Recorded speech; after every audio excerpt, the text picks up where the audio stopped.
नमस्कार। आज हम 18वां सूत्र लेंगे। अपनी कुंडली कैसे पढ़ें, भविष्य ज्ञान के आसान सूत्र। इस सीरीज़ में हम अभी तक 17 सूत्र डिस्कस कर चुके हैं। तो ये जो सूत्र है ये उपद्रवी भावों यानी त्रिक भावों के बारे में है। त्रिक भावों के स्वामी मतलब 6, 8, 12 के स्वामी अगर किसी त्रिकोण भाव, केंद्र भाव या सम भाव में स्थित हो तो उस त्रिक भाव के शुभ परिणामों में तो वृद्धि हो जाती है, लेकिन ज़रूरी नहीं है उस त्रिक भाव के अशुभ परिणामों में कमी हो। ठीक है, पहले पढ़ लेते हैं इसको, फिर मैं इसको एक्सप्लेन करता हूँ अच्छे से। अब आइए, त्रिक भाव का स्वामी अगर किसी और त्रिक भाव में स्थित हो तो जिस त्रिक भाव का ये स्वामी है उसके कुछ परिणाम तो दबे रह सकते हैं, जबकि कुछ अन्य परिणाम उभर सकते हैं। इसलिए त्रिक भाव का स्वामी जब किसी शुभ भाव में स्थित होता है तो उस भाव को पीड़ित करता है। अपने भाव की तो वृद्धि कर देगा कुछ हद तक, लेकिन जिस भाव में बैठेगा वहाँ गंदगी फैलाएगा। मैं पहले भी कह चुका हूँ, त्रिक भाव का स्वामी ऐसे समझ लीजिए इस तरह मल मूत्र है, उसे बदबू ही आनी है जहाँ भी पड़ा होगा। जहाँ उसके ऊपर से होकर हवा जाएगी वहाँ भी बदबू फैलेगी।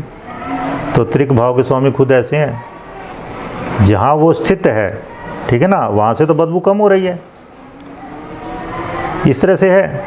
तो 6, 8, 12 के स्वामी, ठीक है, अगर त्रिकोणों में बैठते हैं तो अपने भाव की वृद्धि कर देंगे, लेकिन उस त्रिकोण को बिगाड़ देंगे। केंद्र में बैठते हैं अपने भाव की वृद्धि कर देंगे, लेकिन उस केंद्र को बिगाड़ेंगे। सम भाव में बैठते हैं 2, 11 में, अपने भाव की कुछ हद तक वृद्धि होती है, लेकिन उस भाव की गंदगी, उस भाव में तो गंदगी फैलेगी ना।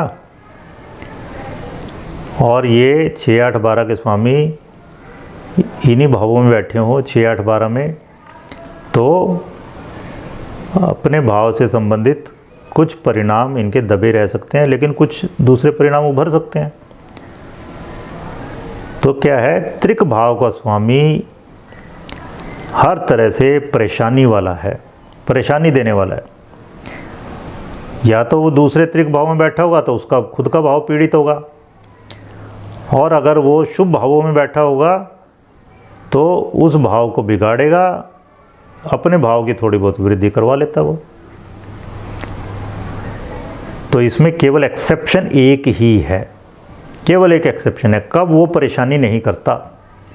जब वो अपनी ही राशि में स्थित हो। जो सबसे पहला सूत्र था हमारा, यो यो भाव स्वामी युतो दृष्टो वा अस्ति तस्य तस्य भाव वृद्धि। जब भी किसी भाव का स्वामी अपनी ही राशि में स्थित हो या अपनी राशि को देखता हो, तब फिर वो वृद्धि ही करता है, अच्छा ही करता है उसके लिए। तो यहाँ पर कुछ होरोस्कोप में हम लगा कर देखते हैं। अब नेताजी सुभाष चंद्र बोस की ये कुंडली है, उनका षष्ठेश है बुध, और ये ना किसी केंद्र का स्वामी है ना किसी त्रिकोण भाव का स्वामी है, और बुध यहाँ बैठा दशम भाव में। तो दशम भाव एक केंद्र स्थान है, बहुत बली केंद्र स्थान माना जाता है दशम भाव। तो बुध यहाँ बैठकर छठे भाव की तो वृद्धि करवा लेगा, छठे भाव के शुभ परिणाम बढ़ जाएंगे, लेकिन दशम भाव को पीड़ा देगा, ये कर्म भाव को। राज कपूर की कुंडली लेते हैं। छठे भाव का स्वामी गुरु अपने ही भाव में बैठा है, तो बेस्ट है, कोई समस्या नहीं है।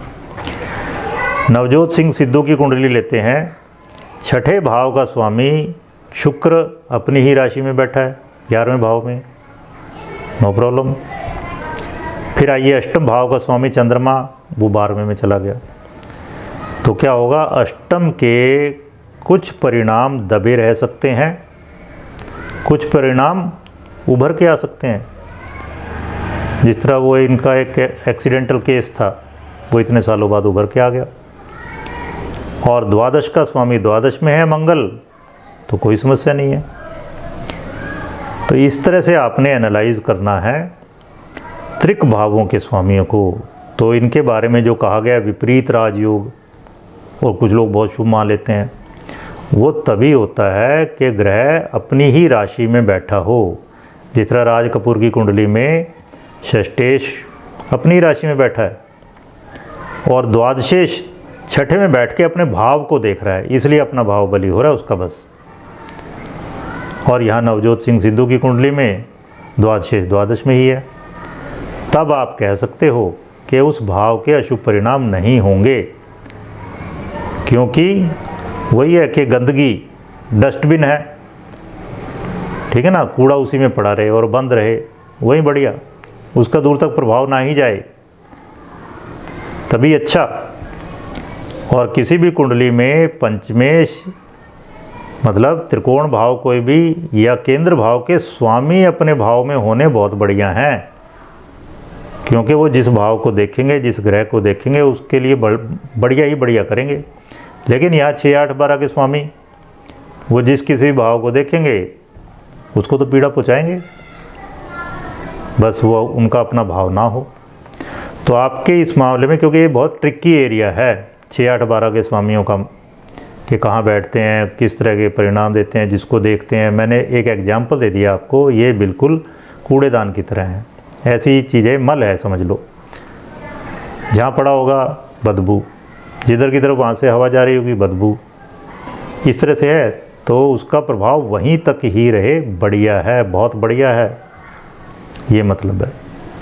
धन्यवाद।